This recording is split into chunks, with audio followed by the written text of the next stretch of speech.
Buenos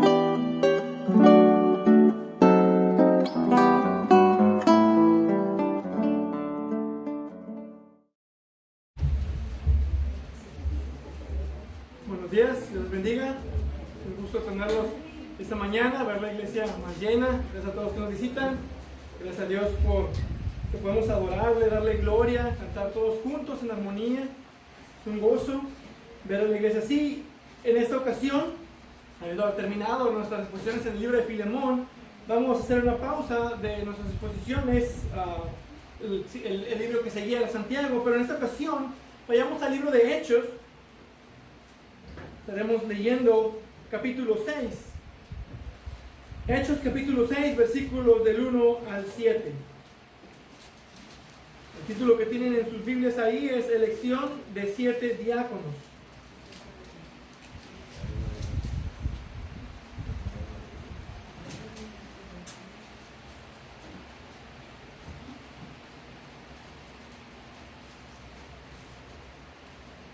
Hechos capítulo 6, estaremos leyendo del versículo del 1 al 7.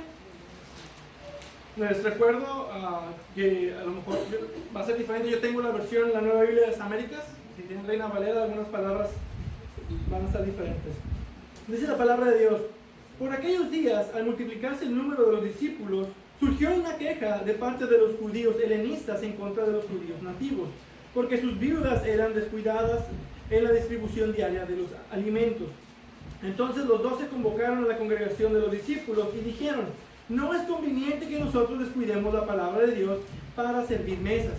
Por tanto, hermanos, escojan de entre ustedes 7 hombres de buena reputación, llenos del Espíritu Santo y de sabiduría, a quienes podamos encargar esta tarea.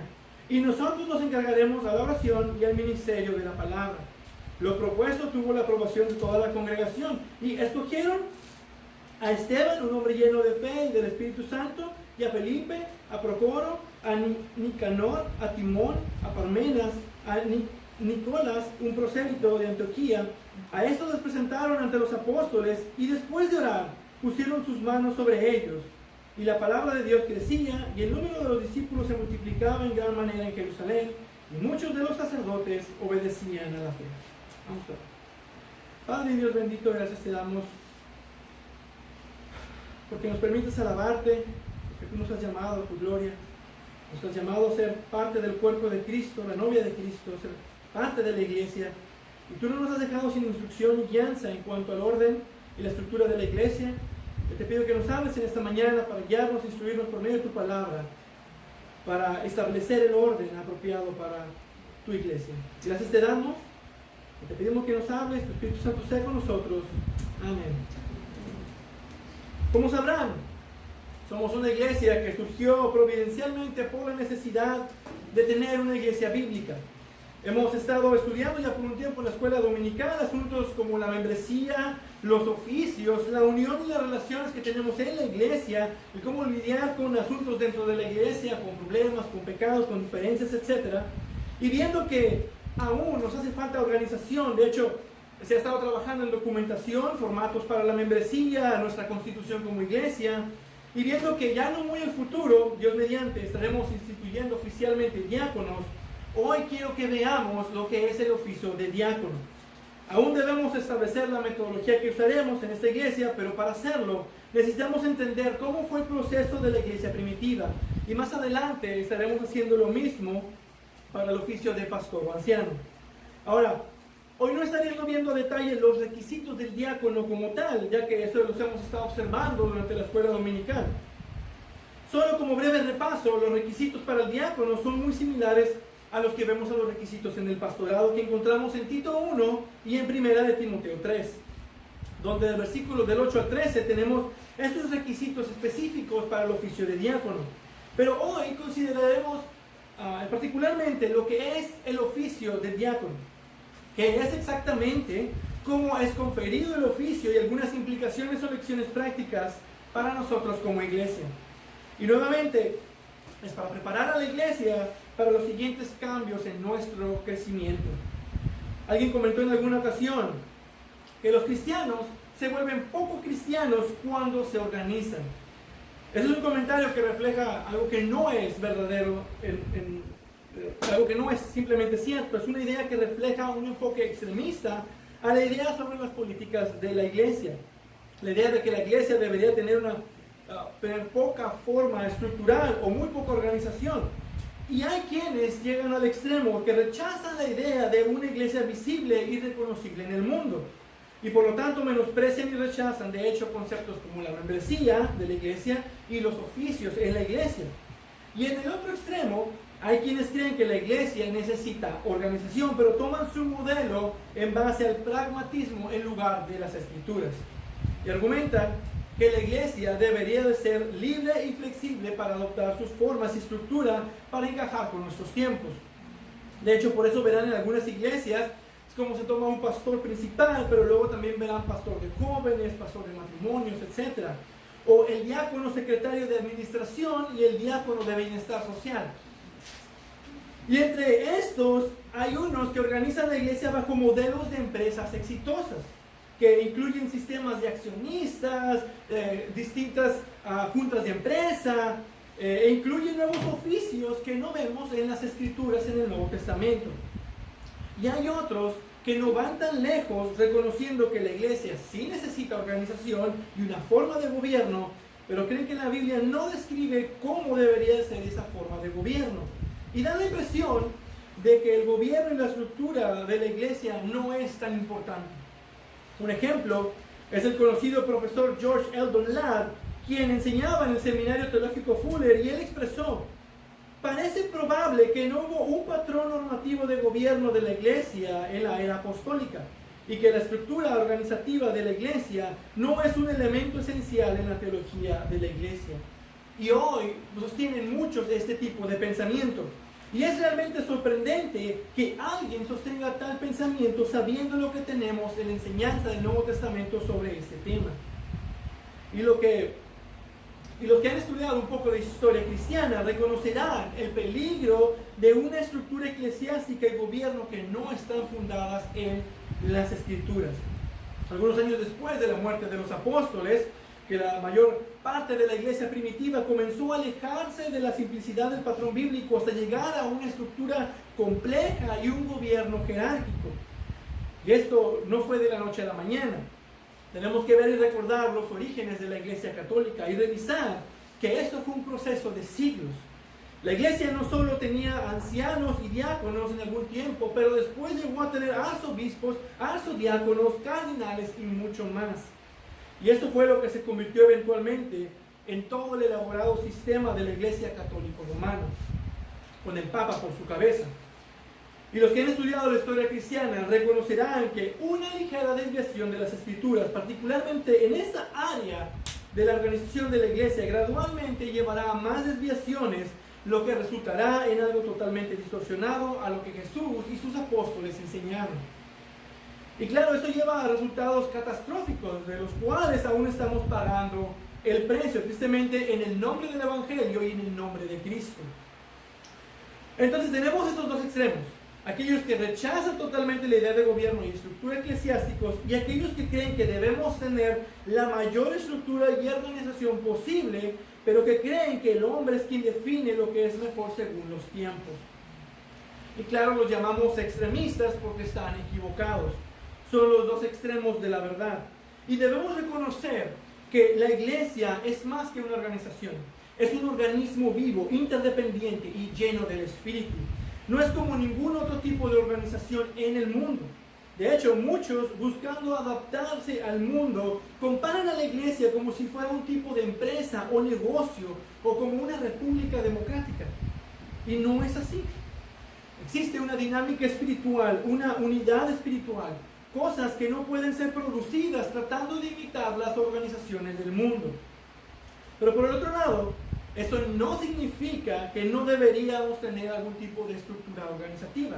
Y tampoco es correcto decir que las Escrituras no nos dan tal estructura. En el libro de los Hechos, antes de este texto y llegando a este texto, podemos comenzar a ver algo de la estructura de la iglesia, cómo fue establecida bajo el liderazgo de los apóstoles. Encontraremos en el capítulo 2 que la iglesia tenía una membresía definida y reconocible. Una membresía que sabían quiénes eran, podían ser contados, sabían quiénes son los que se agregaban, sabían que se agregaban a miembros, se podían quitar miembros, y sabían quiénes eran los que salían y quiénes eran los que entraban. Y vemos también que tenían líderes que gobernaban la iglesia y que ministraban la palabra de Dios. Inicialmente fueron los apóstoles quienes fungieron inicialmente como los pastores o ancianos de la iglesia de Jerusalén, porque esa fue la primera iglesia formada y la única en ese tiempo. Y los apóstoles, quienes tenían autoridad sobre todas las iglesias, también sirvieron como ancianos en la iglesia de Jerusalén, la primera iglesia local. Tenían a estos hombres que gobernaban la iglesia y ministraban la palabra de Dios en la iglesia. Y ahora aquí en el capítulo 6 sucede algo que involucra la forma de organización de la iglesia, y es el nombramiento del oficio de diácono. Y vamos a estar observando este texto bajo 4 puntos: la necesidad de la iglesia, la instrucción de los apóstoles, la manera de la implementación del diaconado y los resultados de establecer el diaconado. Ahora veamos un poco de contexto y ver la necesidad de la iglesia. En sus primeros días, desde la ascensión de Jesús, la iglesia ha soportado algunas tormentas. Logró pasar por una tormenta de persecución cuando fueron amenazados por el concilio judío, y de hecho por causa de la persecución la iglesia se expandió más, creció aún más.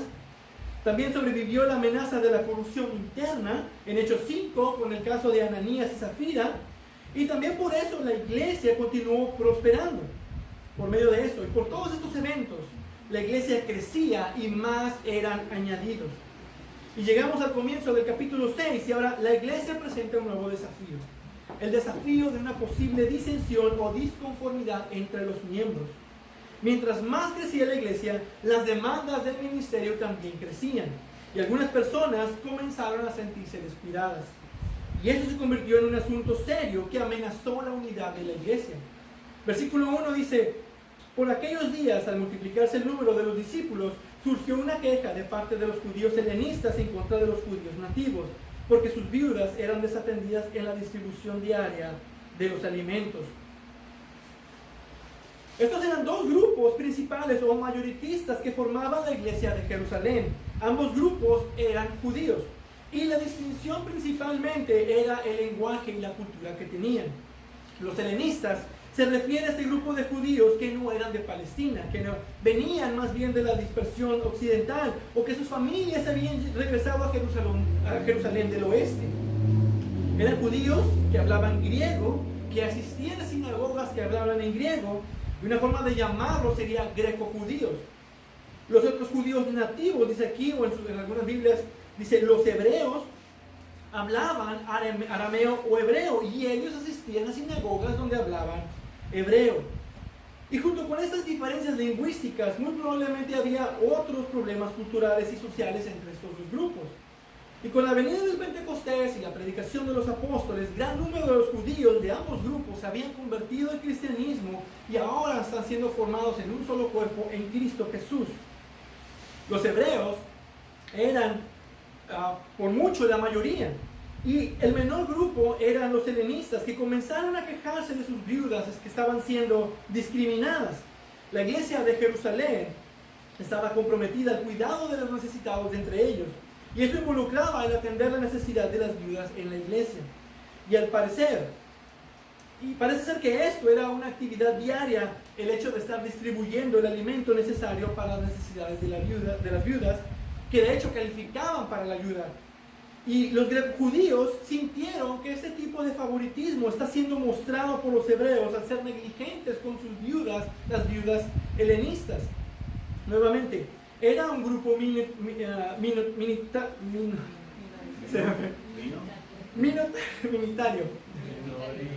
minoritario, es que eso lo puse más, minoritario, exacto. Y se le estaba dando preferencia a los judíos nativos, y por tal razón surgieron estas quejas. Ahora, no sabemos por qué fue la razón principal de esto.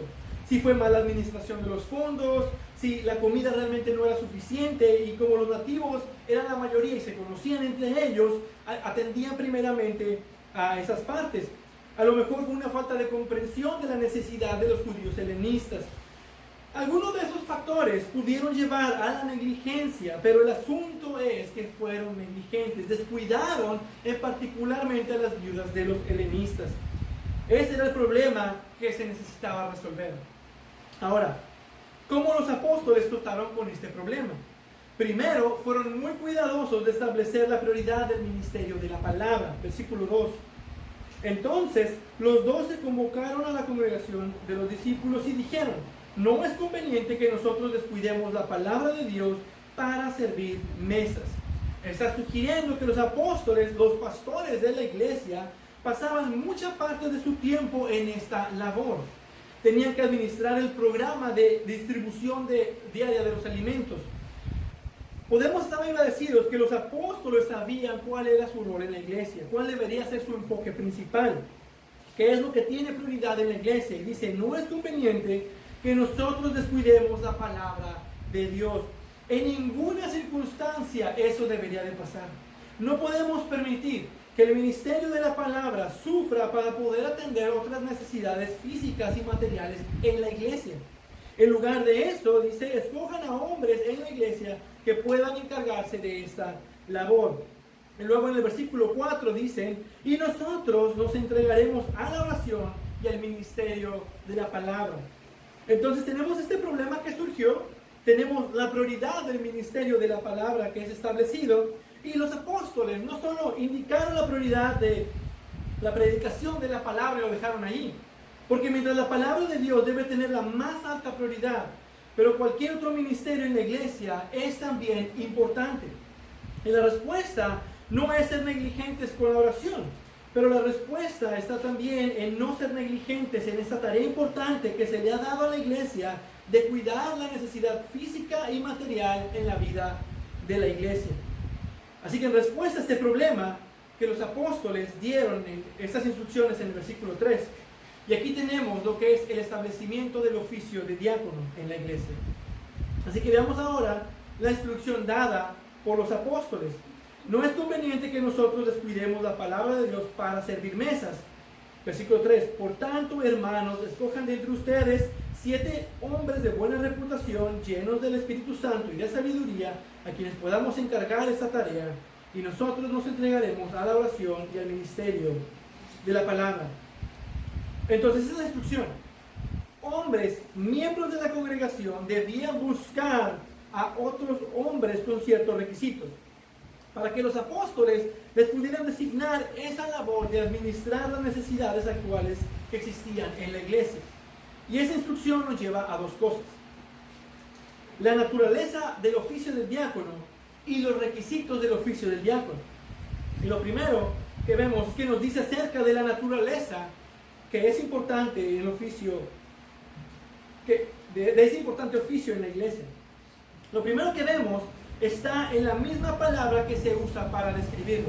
La palabra diácono viene del griego diáconos, y esta palabra y sus conjugaciones tales como diaconía o diaconeo son usadas alrededor de 120 veces en el Nuevo Testamento. Así que es una palabra que vemos muy común. Y esta palabra diácono simplemente significa servidor. Diaconía significa servicio y diaconeo significa servir. Y de todas las veces que se usa, hay 3 lugares en el que esas palabras son usadas en el contexto en que se refiere en algún orden oficial reconocible de servidores dentro de la iglesia. Una, claro, está aquí en Hechos 6, claro que se refiere a lo que estas personas estarán haciendo, porque dice que no dejaremos de servir mesas, y la palabra servir ahí, servir mesas, es la palabra diáconos, que es en sí la naturaleza de ser servidores. Y los otros 2 pasajes claves, uno es 1 Timoteo 3, donde tenemos los requisitos de los 2 únicos oficios reconocidos dentro de la iglesia. Del versículo 1 al 7 son los requisitos de los pastores o ancianos. Y del versículo 8 al 13 tenemos los requisitos del diácono. Los diáconos son un grupo oficial de servidores dentro de la iglesia. El otro pasaje lo tenemos en Filipenses 1. En su introducción a la carta, el apóstol Pablo, en el versículo 1, cuando está haciendo el saludo a toda la iglesia, dice: a todos los santos en Cristo Jesús que están en Filipos, incluyendo a los obispos y diáconos. Entonces, los santos son toda la iglesia, y después los obispos, los pastores y los diáconos son otro grupo de personas reconocidas en la iglesia, especialmente ordenadas para ser servidores. Y aunque mayormente estas tres palabras de diáconos se usan para describir el servicio, el servidor, en estos tres pasajes podemos observar que se usa particularmente para describir un oficio dentro de la iglesia. Y como tal, lo estamos viendo ser establecido por primera vez aquí en Hechos 6. Estos varones que están siendo seleccionados son los primeros diáconos de la iglesia. Y un punto a diferenciar con el oficio de pastor es que este oficio solo se reconoce por medio de esta palabra, diáconos. Los pastores en las escrituras son descritos también como ancianos, obispos, presbíteros. Y esto nos dice que el oficio de diácono es una orden oficial de sirvientes en la iglesia. Pero en segundo lugar, vemos la naturaleza del oficio por su distinción. Distinción entre el oficio de diácono y el oficio de obispado o pastor. Y en el Nuevo Testamento, estos dos están referenciados en dos maneras muy claras. En primer lugar, se distinguen con respecto al ministerio de la palabra. El ministerio del diácono no tiene como función el ministerio de la palabra. Ahora, eso no quiere decir que un diácono no sea un buen maestro de escuela dominical o un buen predicador incluso. Más adelante en Hechos veremos que Felipe y Esteban eran muy buenos predicadores y compartieron el evangelio y predicaron. Pero sí es importante decir que la enseñanza de la palabra de Dios no es parte de la función de un diácono. Aquí en Hechos 6 hay una clara distinción entre el oficio de los apóstoles como pastores y de los nuevos hombres como servidores. La función principal de los apóstoles nos dice que era predicar la palabra y la de los 7 diáconos era servir las mesas. Y podemos observar que en los requisitos de hecho, una diferencia clave entre estos dos oficios es la habilidad de enseñar. El pastor debe tener la habilidad para enseñar. El diácono no es necesario que tenga una habilidad para enseñar. Entonces se distingue particularmente en que el oficio de diácono no es un oficio de enseñanza, y eso es muy importante. No es un oficio de enseñanza. En segundo lugar, se distinguen con respecto al gobierno. Los diáconos son subordinados de los ancianos en el orden estructural de la iglesia. Y es importante notar, como nos dice Josías Grumman, que el trabajo del diácono no es solamente servir. El servir es el llamado de todos los creyentes. El diácono más bien está para servir a los ancianos para que no descuiden la oración y la predicación de la palabra. En ese sentido es que usa la palabra subordinado. Ahora, esto lo podemos observar en varias maneras. Primero, en el versículo 3 dice: hermanos, escojan de entre ustedes 7 hombres a quienes nosotros podamos encargar esta tarea. Ellos debían buscar hombres, pero en última instancia eran los ancianos quienes oficialmente nombraban a los diáconos sus tareas. La autoridad de los diáconos es delegada a ellos por los obispos de la iglesia. También este asunto de subordinación es también indicado por el orden en el que estos oficios son presentados. Aquí en Hechos 6, el ministerio principal es la palabra, después el servicio, tanto en Filipenses 1:1 y en primera de Timoteo 3. Otra forma la podemos ver en la misma descripción de estos dos oficios. El anciano es descrito en el Nuevo Testamento como obispo, como un observador, alguien que guía y que gobierna la iglesia. Y los diáconos, como miembros de la iglesia, están también bajo esa observación y cuidado de los ancianos. Entonces podemos observar que el oficio de diácono está bajo el oficio de anciano. Hay un orden, hay una estructura. Ahora, ¿por qué hacen el énfasis? Porque ese es el problema que está surgiendo en muchas iglesias hoy en día. La relación de subordinación entre diáconos y ancianos es ignorada o incluso volteada. Muchos llegan a la conclusión, por esto, de que estos dos oficios son distintos grupos pero con la misma autoridad. Y no se puede reconocer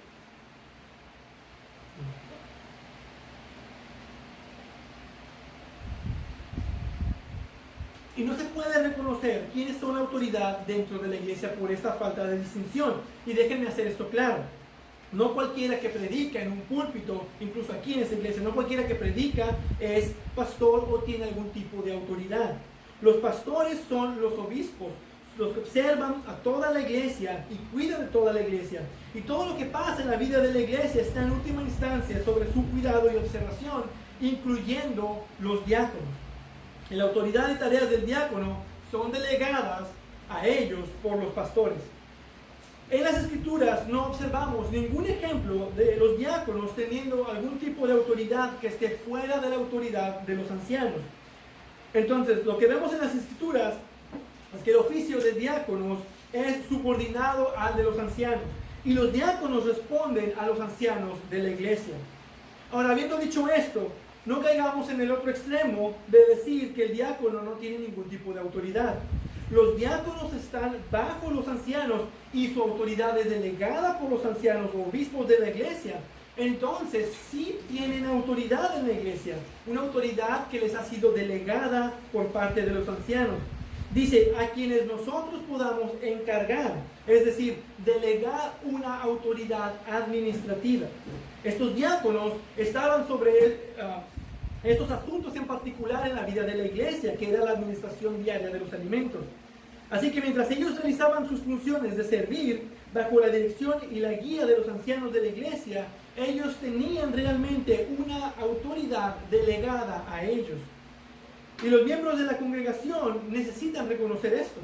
Los miembros necesitan respetar esa autoridad, así como respetarían la autoridad de sus pastores.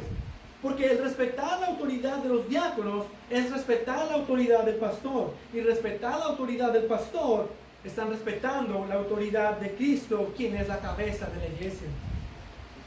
Así que la naturaleza del oficio del diácono es indicada por la palabra usada para describir su oficio. Está descrita por la distinción hecha entre el oficio del pastor y del diácono, y se distinguen con respecto a la enseñanza y el gobierno. Y en tercer lugar, la naturaleza de este oficio lo vemos en las responsabilidades peculiares que le son dadas. Notarán en el texto que las responsabilidades de los diáconos están resumidas para nosotros. Tenemos la específica circunstancia que inició todo esto y que hizo que surgiera el oficio, lo que era el no atender a las viudas equitativamente en la distribución diaria de los alimentos. Pero el propósito del oficio va más allá de eso. No es conveniente que nosotros descuidemos la palabra de Dios para servir mesas. Aquí hay una preocupación de quitar la sobrecarga a los ministros oficiales de la palabra en la iglesia. Asuntos que tienen que ver con aspectos de las necesidades físicas y materiales en la vida de la iglesia. Dice, por tanto, hermanos, escojan de entre ustedes 7 hombres. Entonces, la responsabilidad de los diáconos es realmente de administrar cualquier tarea necesaria en la iglesia con el fin de reducirle la carga a los pastores, o que de alguna manera distrajeran a los pastores y maestros para que se enfoquen y se dediquen más tiempo a la oración y a la predicación de la palabra.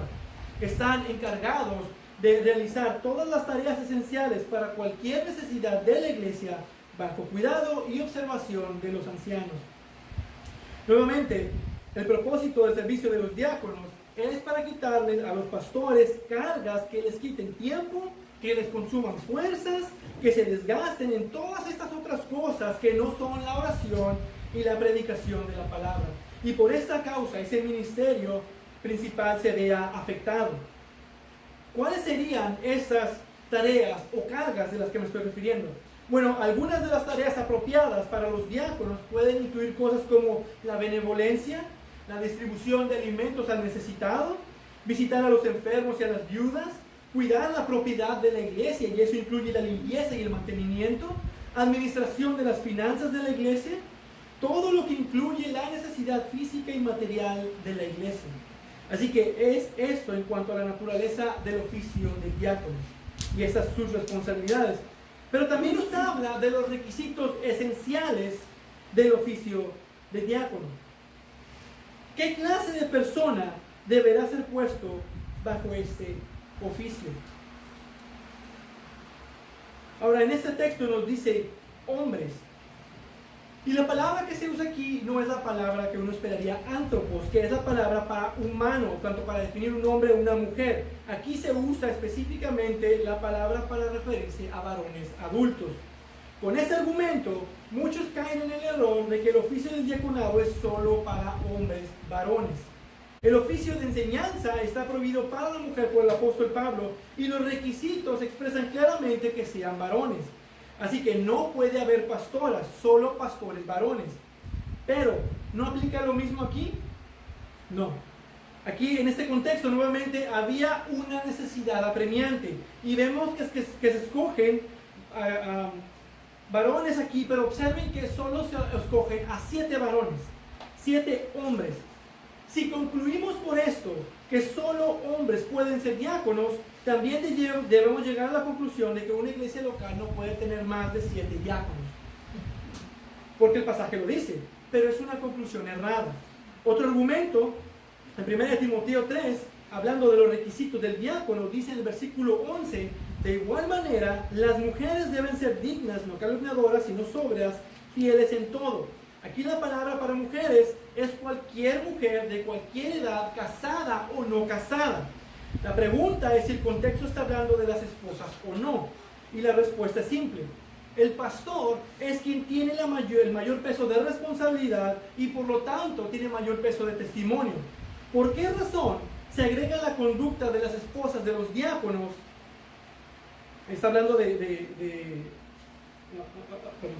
¿Por qué razón se agrega la conducta de las esposas de los diáconos y no la de los pastores? Por tanto, está hablando de otras mujeres, no está hablando de las esposas de los diáconos.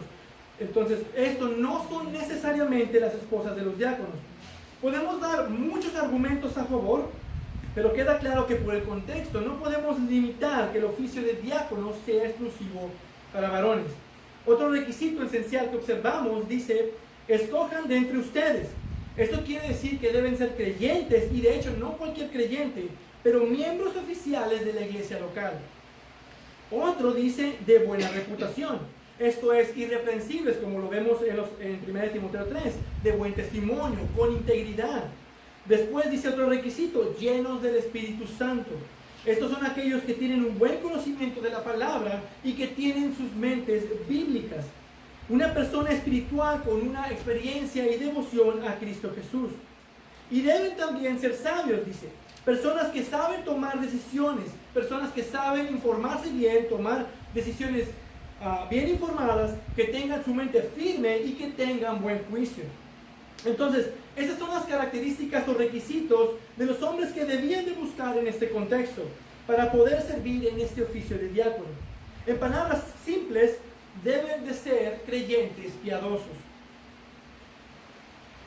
Quienes puedan estar delante de la iglesia como buenos ejemplos de servicio sacrificial por amor a Cristo y a la iglesia, esos son los adecuados para ser diáconos. Y con esto terminamos la instrucción dada por los apóstoles, pero nos faltan 2 puntos. Pero no se preocupen, ya vamos más de la mitad. Los otros 2 puntos son muchos más cortos. Ahora veamos la manera de su implementación. Esto responde a la pregunta, ¿cómo es el oficio del diácono conferido? ¿Cómo se le otorga a alguien este oficio? Veremos aquí que el conferir este oficio tiene 2 partes.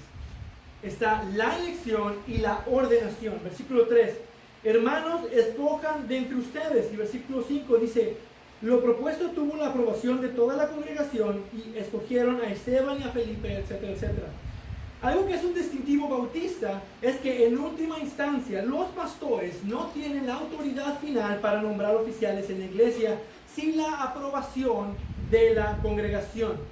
Ahora, los pastores establecen a otros pastores y diáconos, tienen la autoridad, pero no a expensas de la voluntad de toda la congregación o de la aprobación de toda la congregación, o mejor dicho, de la membresía activa de la iglesia. La congregación tiene que dar también consentimiento sobre el nombramiento de sus oficiales. Y es una parte importante del proceso tanto de pastores como de diáconos. Y eso no quiere decir, por un lado, que la congregación escoge a sus líderes. Eso no es en este contexto. Pero la congregación sí puede proponer o seleccionar diáconos. Sin embargo, el hecho de que la congregación los seleccione no los hace diáconos. El conferir el diaconado tiene un segundo elemento, que es a lo que se le conoce como una ordenación, versículo 6. A estos los presentaron ante los apóstoles y después de orar pusieron sus manos sobre ellos. Entonces tenemos la elección de personas y la ordenación para el oficio de diácono. Y ambos tienen que estar presentes. tanto la aprobación de la iglesia local como la ordenación por parte de los ancianos de la iglesia. Y otra vez, los ancianos no tienen autoridad para asignar oficiales sin el consentimiento de la iglesia. Y la iglesia no puede proponer oficiales a los cuales los ancianos, con buena conciencia, no puedan imponer manos. Ahora, esto es con respecto a los diáconos, pero con respecto a los ancianos es distinto. Para empezar, el contexto de las asignaciones de diáconos y de ancianos es distinto, las formas son distintas y también la autoridad que ambos ejercen en ambos oficios también son distintos. Lo que sí vemos en común en que ambos toman la aprobación de los ancianos, tanto la aprobación de los ancianos como el consentimiento de los demás miembros, y vemos también la imposición de manos. Esto asegura que uno no se impuso a sí mismo, asegura que no se impuso por un estatus social o por mayoría de votos o porque a lo mejor tenía mucho dinero, y no se impuso porque es pariente de algún líder. Cuando toda la iglesia y el liderazgo confirma este oficio de diácono, entonces podemos estar seguros que fue Cristo quien lo puso allí. Esta es la forma en la que como iglesia deberíamos designar oficiales, particularmente el oficio de diácono. Finalmente tenemos los resultados. El problema principal amenazaba la unidad y la habilidad, que amenazaba la habilidad de la iglesia se ha tratado, ya se arregló este problema. La iglesia ahora está mejor organizada, hay una división entre la predicación y la labor, se ha establecido con algunos aspectos de la operación de la iglesia, han sido delegados, se ha hecho un proceso de selección de servidores, los apóstoles ya no están distraídos y no descuidan el ministerio de la palabra, y se atienden las demandas de una iglesia en crecimiento. Y los frutos de todo esto lo podemos ver en el versículo 7. La iglesia entró en un periodo de prosperidad espiritual. Dice, y la palabra de Dios crecía, y el número de los discípulos se multiplicaba en gran manera en Jerusalén. Y muchos de los sacerdotes obedecían a la fe. Entonces el orden apropiado de la iglesia, su correcta operación, su mejorada organización fue seguido por un extraordinario crecimiento. El número de los discípulos se iba multiplicando. Vemos que incluso muchos de los sacerdotes se estaban convirtiendo en la fe. Hay una conexión directa y aquí tenemos una gran lección. Una iglesia propiamente ordenada y que opera eficientemente con sus oficiales bien designados y una membresía establecida es más propensa a disfrutar de un crecimiento, tanto espiritual como físico, como decía nuestro hermano en la escuela dominical. Y al mismo tiempo es una iglesia que está mejor preparada para crecer y atender las necesidades de una iglesia que crece. Sin el establecimiento de diáconos y una mejor organización en la vida de la iglesia de Jerusalén, en este punto es muy probable que la unidad de la iglesia hubiera sido afectada. Ya había quejas de algunos hermanos, algunas situaciones se estaban descuidando, particularmente las viudas helenistas, pero eso hubiera crecido hasta el punto de que más cosas se hubieran sido descuidadas o no se hubieran atendido correctamente. Hubiera también pecado involucrado y también el ministerio de la palabra hubiera sufrido porque los apóstoles hubieran descuidado la predicación por tantas cosas en el ministerio. Así que sin esto la iglesia se hubiera estancado o en un punto hubiera retrocedido, incluso haber perdido miembros. Pero en lugar de eso, la iglesia continuó hacia adelante, continuó creciendo. Entonces, para terminar, ¿cuáles son las lecciones que podemos aprender de esto? Aprendemos que el nombramiento de oficio de diácono es una afirmación poderosa de la centralidad de la predicación de la palabra en la iglesia. El ministerio de la palabra y la oración siempre deben tener prioridad en la iglesia. Todo debe apuntar a la predicación de la palabra. Y debemos estar comprometidos para evitar que nada se interponga con eso. Esa es la preocupación que observamos aquí. Otra cosa que aprendemos de esto es que esto es un testimonio elocuente de la preocupación de Dios por todos los hombres y todo aspecto de la vida en la iglesia. El ministerio de la palabra es la de más alta prioridad y debe de ser central en la vida de la iglesia. Pero el establecimiento del diaconado nos dice que Dios le interesa también todos estos otros asuntos en la vida de la iglesia.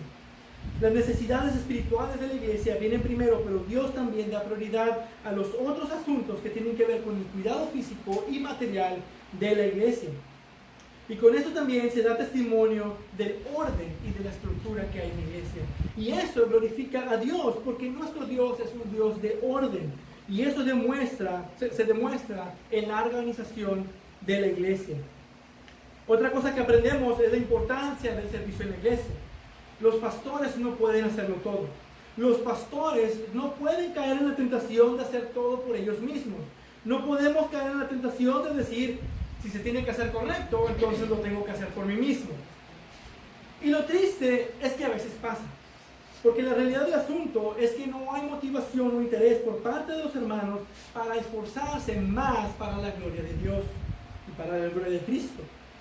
Por otro lado, esos hermanos que sí son esforzados en cumplir su labor y dar aún más, son un alivio a la carga del pastor. Y esa es la razón por la cual se instituyó el oficio de diaconado. Por eso es importante el servicio en la iglesia local. Y quiero alentar a todos los varones principalmente y a todos que tengan espíritu de servicio a que alcen la vara, a que alcen el estándar, que lleguen y vean ese estándar de diácono. Todos como creyentes somos llamados a servir, somos llamados a crecer en santidad, a crecer en sabiduría de la palabra. Pídele a Cristo que te haga más apto para un servicio en la iglesia, que te haga apto como si fueras un diácono. No que te comprometas a ser diácono o que vayas a ser diácono, pero creo que tener estas cualidades o requisitos son muy buenas aspiraciones para cualquier creyente.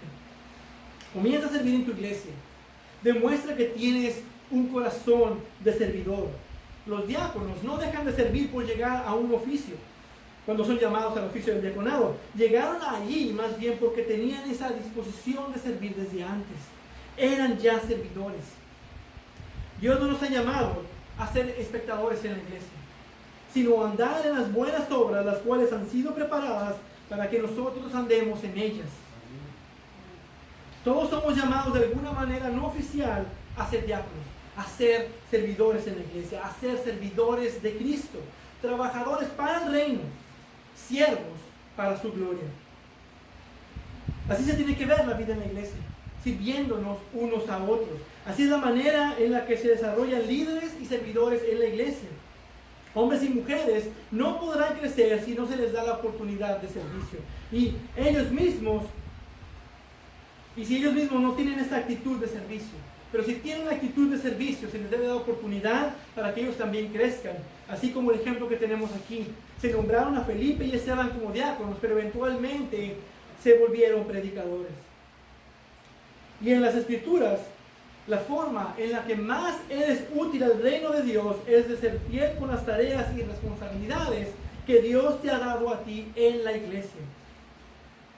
Y todo esto, a final de cuentas, el preocuparnos por estos asuntos eclesiásticos es por amor a los perdidos, por amor a los que no tienen a Cristo. Porque una mejor organización, la iglesia va a crecer, y eso es que otros sean salvos, que otros se añadan a la membresía de la iglesia. Y ese es el propósito de la iglesia local, de alcanzar a los perdidos, de ser una embajada del reino de Jesucristo para extender su reino por medio de la proclamación de su palabra, de su evangelio. Y Cristo recibirá la gloria por nuestra obediencia en cómo debe de funcionar una iglesia bíblica.